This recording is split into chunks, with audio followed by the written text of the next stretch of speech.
राधे राधे बच्चों, राधे राधे। बोलो श्री कृष्ण भगवान की जय हो। श्रीमद् भागवत सार की जय हो। श्रीमद् भागवत सार में 41 भूख प्यास को सहन करने की आदत डालो। 42 देह रूपी भवन में भगवान को प्रवेश करने के लिए आँख और कान द्वार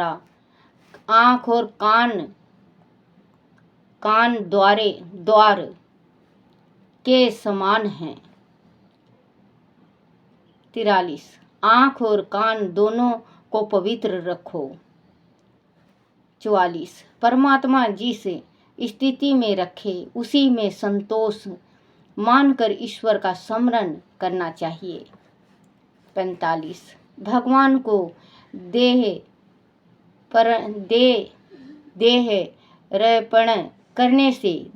अर्पण करने से कर्ता का कल्याण होगा। 46 जिस हाथों से भगवान की सेवा एवं परोपकार नहीं होता है वह हाथ मृत्यु पुरुष के हाथों के समान है। 47 संध्या करने से बुद्धि तेज छवि होती है। 48 किसी भी उपाय से मन को सांसारिक विषयों से हटाकर भगवान में लगाओ। 49 मन में अनेक जन्मों का फल एकात्र हुआ है। 50 इंद्रियों के अधीन होने से मनुष्य के जीवन में विकार आता है। 51 पापी प्राणी प्रेत बनता है, उसकी मुक्ति नहीं होती। जो पापी होता है बच्चा, जो पाप कर्म करता है उसको मुक्ति नहीं मिलती। अंत में उसकी जो मृत्यु होती है वो भी बहुत ही कठिनाई से होती है। किसी के तो बच्चों एड़ी तक रगड़े जाते हैं, गौ भी दान कर देते हैं, धरती भी दान कर देते हैं, श्रवण भी दान कर देते हैं, सोना चांदी भी, लेकिन उसकी जिंदगी नहीं निकलती क्योंकि वो उसकी हंसा उलझ के रह जाती है। उसकी हंसा जल्दी से निकलती नहीं, मृत्यु लोक को छोड़ना नहीं चाहती। तड़फ रहा है शरीर लेकिन आत्मा नहीं निकल रही क्योंकि वो आत्मा परमात्मा से नहीं मिला हुआ है, कभी भी नहीं मिला हुआ है। उसने बस पाप पाप पाप पाप किया है। इस वजह से उसका शरीर से आत्मा निकल के नहीं देता। अगर जो पापी प्राणी हैं वो प्रेत अगर मर भी जाएगा तो वो प्रेत बनेगा क्योंकि भगवान की भक्ति में उसके एक रूंग भी भगवान की भक्ति में नहीं लगा है।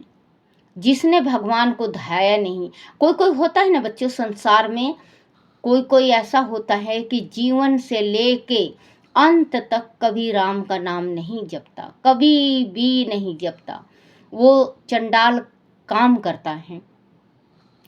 तो उसका जो काया में से जो आत्मा निकलती है तो उस इंसान के जो एड़ी घिस जाती है रगड़ के, लेकिन उस शरीर से वो काया निकल के नहीं देती क्योंकि वो फंसी रहती है। एक उसमें से निकलेगी, हड्डी में से दूसरे में फंस जाएगी, दूसरे में से निकलेगी तीसरे में फंस जाएगी, वो जल्दी से निकलती नहीं। कोई एकादशी दान भी दे दे, सब कुछ कर देते हैं लेकिन वो निकलता नहीं। तो बच्चों अभी बहुत समय है, आप भगवान की भक्ति जरूर किया करो। भगवान ने इतना अनमोल रतन शरीर दिया है हमें, तो हमें भगवान की भक्ति नहीं छोड़ना चाहिए। अपने बच्चों को सिखाओ, छोटे हैं उनको सिखाओ।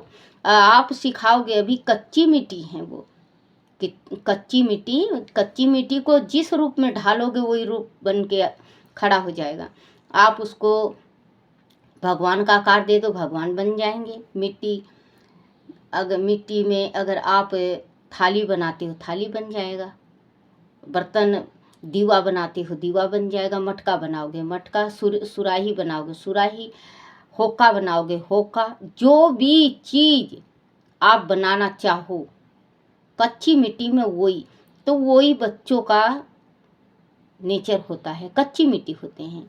अगर माँ बाप चाहें तो अपने, जैसे माँ बाप रोते हैं ना बच्चों, कोई माँ बाप एकदम रोता है कि किस जन्म का पाप है। पाप नहीं है बच्चों, आप लोगों ने अपने बच्चों पे ध्यान नहीं दिया। अगर बचपन से ध्यान देते तो बड़ा होके वो तंग नहीं करता। बड़े छोटेपन का किया हुआ बड़ेपन में आता है, वो डरेगा। वो कुछ भी कार्य करते, कहते हैं ना लड़की को संभालो, लड़कों को भी संभालना बहुत जरूरी है बच्चों। एक लड़की की इज्जत थोड़ी ना, लड़कों की भी इज्जत होती है। गलत संगत में पड़ गया लड़का और लड़के ने कोई गलत कार्य भी नहीं किया, लेकिन उसके जो दोस्त गलत कार्य कर रहा है उसके भी माथे में कलंक लग गया, क्योंकि वो दोस्ती ऐसे दोस्त के साथ हैं जो कि उसके माथे में कलंक लग गया। आप अपने बच्चों को अभी से ही शिक्षा दो और ज्ञान दो कि बेटा ये आने की जगह है, ये जाने की जगह है, यहाँ बैठने की जगह है, ये उठने की जगह है, ये है वो है। हर एक जो माँ बाप हैं दोस्त बन के अगर बेटा बेटी को सही मार्ग, सही बच्चों को संभालने की उम्र होती है 12 साल से लेकर 18 साल तक। अगर माँ बाप ने इस उम्र में अपने बच्चों को संभाल लिया तो ये समझो कि वो पारस का हो गया बच्चा। वो गलत नहीं करेगा, वो गलत नहीं करेगा। अगर उससे गलती भूल से भी हो जाएगी तो 10 दफे पछताएगा और सबसे पहले माँ को बताएगा कि माँ मेरे से ये गलती हो गई। भगवान का सुमरन करेगा, नाम जपेगा, हे परमात्मा मेरे से क्या गलती हो गई, मन में जरूर उसके आएगा। तो अभी कच्ची मिट्टी है आपके बच्चे, आप अपने बच्चों को शिक्षा दो जो आगे चल के आपको रोना ना पड़े कि ये परमात्मा ऐसी औलाद से तो मैं बांझ अच्छी थी, ऐसे औलाद से तो हम ना पुत्र अच्छे थे, हम तो माँ बाप होते हुए ही मर गए। होता है ना, कई घरों में होता है, क्योंकि पहले अपने बच्चों को छोटे होते हैं बच्चा जिद कर लेता है।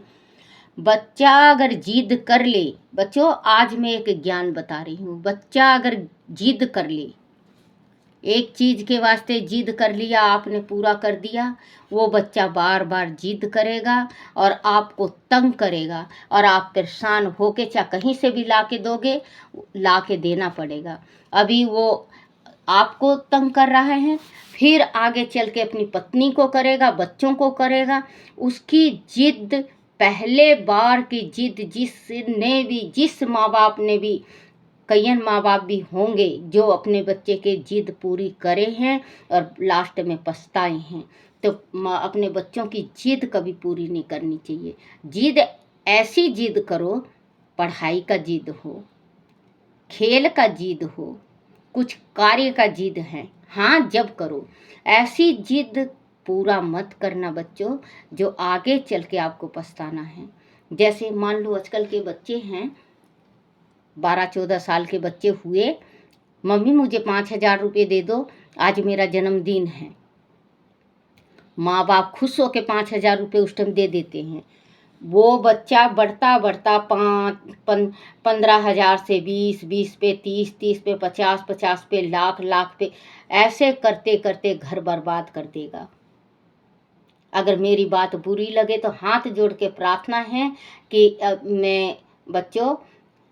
मैं ये जो मैं बोल रही हूँ ये मैं गलत बोल रही हूँ और मैं हाथ जोड़ के प्रार्थना करती हूँ कि मेरी गलती पे माफ़ी देना। लेकिन ये हकीकत है, जो संसार का हकीकत है वो हकीकत है।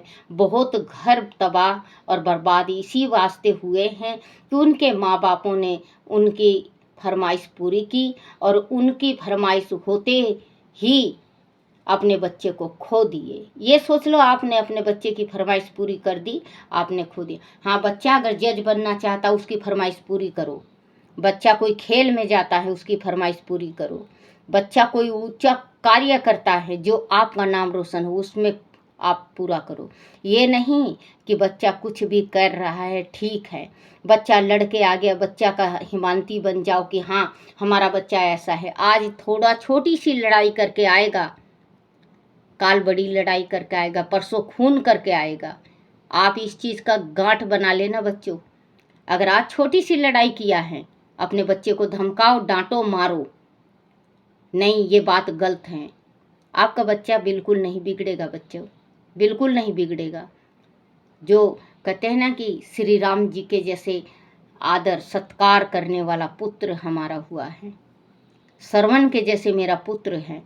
तो माँ बाप पहले अपनी जिंदगी गलाते हैं, फिर वो श्रवण बनता है। ये नहीं कि माँ बाप, अब जमाना ऐसा आ गया है बच्चों, बच्चा खा रहा है, पी रहा है, नहीं पी रहा, नहीं खा रहा, कहीं आ रहा है, कहीं जा रहा है। मोबाइल ऐसी हो गई है, मोबाइल में गेम खेल रहे हैं या मोबाइल चला रहे हैं, देख ही नहीं रहे हैं अपने बच्चों को। ये छोड़ दो। आप माँ हो तो आप गुरु बनो, आप दोस्त बनो, आप पिता हो आप सखा बनो। कहते हैं धरती मेरी माता, पिता आसमान, ये तो लागे मुझे सारा जहान। ये नहीं आता, ये थोड़ा सा है। धरती मेरी माता, धरती जो जन्म देने वाली माँ है, धरती होती है। पिता आसमान, पिता है तो छत है, माँ है तो घर में रोटी है, माँ है तो घर में रोटी है, पिता है तो छत है, पिता है तो सर पे छत है, माँ नहीं तो रोटी नहीं, पिता नहीं तो संसार में छत नहीं। बच्चों, आज अपने माँ बाप को आप ठुकरा रहे हो, कल आपके बेटा बेटी ठुकराएंगे। चलो आपके माँ बाप ने नहीं किया, कोई कोई बच्चा कहता है ना कि मेरे लिए क्या किए, जन्म दिया है। ये जो शरीर आज आपका है, ये शरीर आपके माँ बाप ने दिया है। आप अपने माँ बाप को तंग करोगे तो उनके रोंग रोंग रोएगा, तो आपके बच्चे जो करेंगे वो आपको, भगवान को पता है या आपको पता रहेगा। आपके माँ बाप देखने नहीं, कहते हैं जीते जी को पानी नहीं, जीते जी को पानी नहीं, मरने के बाद हलवा, क्या खाऊं और क्या पीऊं तू ही बता दे। क्योंकि जिस टाइम जीता है माँ बाप, या उस टाइम उनको रोटी नहीं, उनको पानी नहीं, उनको प्यार नहीं, और मरने के बाद उनके वास्ते सब कुछ। वो थोड़ी ना कहते हैं कि खाने वाले खाते हैं खाने को, लेकिन बच्चों जीते जी खिलाओ, जो आपका आत्मा तृप्त हो, आपके माँ बाप का आत्मा तृप्त हो। ये नहीं कि माँ बाप को रोटी भी नसीब नहीं है और मरने के बाद हलवा पूरी खिलाओ। वो खिलाना ना खिलाना बराबर है। भगवान भी थूकते हैं उन इंसान के ऊपर जो जीते जी अपने माँ बाप को एक रोटी नहीं देते और मरने के बाद हलवा पूरी ब्राह्मण को खिलाते हैं। उनकी ज़िंदगी धिक्कार है, क्योंकि हर एक इंसान कहता है मेरे से कोई गलती हो गई हो तो बच्चे मुझे माफ़ करना। बोलो श्री कृष्ण भगवान की जय, हरिवंश पुराण की जय।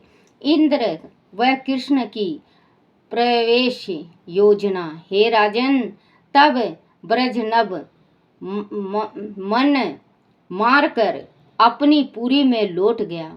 उधर इंद्र ने कृष्ण के पास जाकर यह समस्या रखी। तब कृष्ण ने कहा कि उनके पिता वह वासुदेव अश्वमेघ यज्ञ करने वाले हैं। यज्ञ समाप्त होने पर ब्रजनभ को वह मार देंगे। यद्यपि उनके पूर्व में बिना आज्ञा के आयु भी नहीं प्रवेश कर सकती, फिर भी विचार कर कोई उपाय निकालेंगे। हे राजन, जब वासुदेव का अश्वमेघ यज्ञ समाप्त होने ही वाला था, तब भद्र नामक एक नट वहाँ आया। ऋषियों को अपने नृत्य कलाबाजियों और करतबों से प्रसन्न करके उसने उनसे आकाश गमन की शक्ति, स्थावर तथा जंगम प्राणियों से अवैधता, रूपांतर शक्ति, चीर यौवन तथा पर काया प्रवेश का वरदान प्राप्त किया और 7 द्वीपों वाली पृथ्वी पर विचरण करने लगा। उधर श्री कृष्ण की योजना अनुसार इंद्र ने स्वर्ग में रहने वाले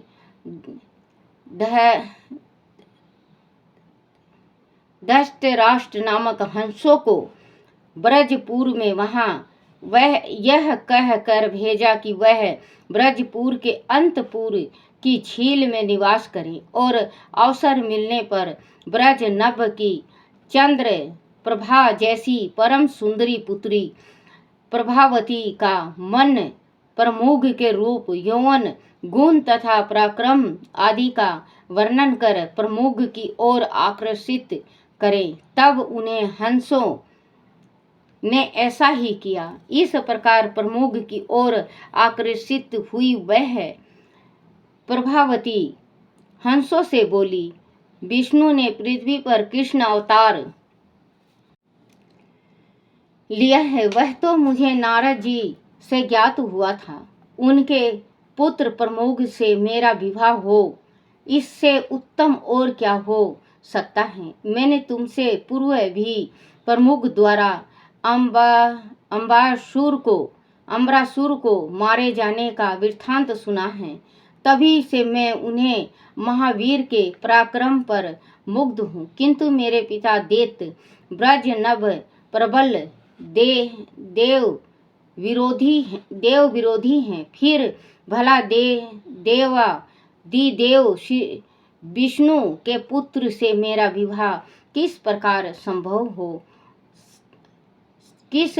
संभव हो पाएगा, यही सोचकर निराश हो जाती हूँ। तब उन हंसों में सूची मुखी नामक हंसनी, जो कि प्रभावती की सखी बन चुकी थी, इंद्र द्वारा दिए गए पूर्व निर्देश के अनुसार बोली, देवी, मैं इस असंभव कार्य को संभव कर दूंगी। तुम केवल अपने पिता से मेरे कथा कौशल तथा सर्वत्र ब्राह्मणशीलता के विषय में प्रशंसा कर उनको मेरे पास ले आओ। प्रभावती ने ऐसा ही किया। ब्रजनभ अपनी पुत्री द्वारा उस हंसनी की प्रशंसा से प्रभावित होकर वहां आया और बोला, हे हंसनी, मेरी पुत्री ने तुम्हारे कथा कौशल तथा सर्वत्र ब्राह्मणशीलता के विषय में बहुत प्रशंसा की है। मुझको भी अपना कौशल दिखाओ। इस विषय में जो कुछ अद्भुत तथा आश्चर्यजनक तुमने देखा हो, वह सब मुझसे कहो। तब सूची मुखी ने संडिली नामक एक मन सवनी स्त्री के चमत्कारों की कथा कहकर ब्रजनभ को प्रसन्न किया और ऋषियों से वरदान प्राप्त भद्र नामक उस नट के विचित्र, आश्चर्यजनक तथा अद्भुत कर्तव्यों के विषय में इस प्रकार से बताया कि ब्रजनभ भद्र के कौशल देखने को अत्यंत उत्सुक हो गया। तब वह हंसनी से बोला, हे सूची मुखी, कोई ऐसा उपाय करो कि वह अद्भुत नट हमें भी अपना कौशल दिखलाए। इस पर वह हंसनी बोली, आप निश्चित रहिए, मैं स्वयं जाकर उसको आपके विषय में कहूँगी। आपके गुणों से प्रभावित होकर वह स्वयं ही ब्रजपुरी में कौशल प्रदर्शन को आ जाएगा। बोलो श्री कृष्ण भगवान की जय। श्री कृष्ण गोविंद हरे मुरारी, हे नाथ नारायण वासुदेवाय, हे नाथ नारायण वासुदेवाय, हे नाथ नारायण वासुदेवाय। बोलो श्री कृष्ण भगवान की जय हो। अपने अपने माता पिता की जय, अपने अपने गुरुदेव महाराज की जय हो। हे मेरे कन्हैया, हे मेरे लड्डू गोपाल, हे मेरे बंसीधर, मेरे से कोई भूल हो जाए, कोई गलती हो जाए, कोई टूटी हो जाए, मुझे क्षमा करना, क्षमा करना, क्षमा करना। बोलो श्री कृष्ण भगवान की जय हो।